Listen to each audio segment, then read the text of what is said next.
शदीद गर्मी में रात की नींद बेहतर करने में मददगार 5 मशवरे। दिन में मत सोएं।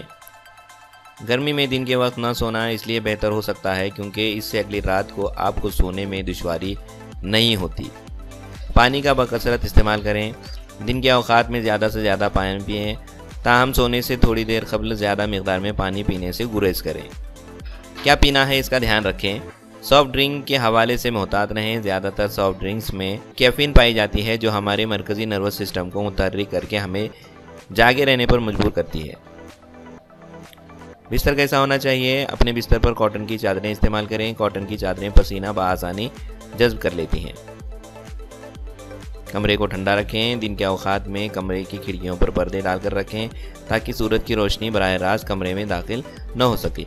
इस बात को यकीनी बनाएं कि सूरज की रुख पर वाक़ई तमाम खिड़कियों को बंद रखें ताकि गर्म हवा अंदर दाखिल न हो सके। आपको हमारा वीडियो कैसा लगा कमेंट कीजिए, लाइक कीजिए, शेयर कीजिए और हमारे चैनल को सब्सक्राइब कीजिए।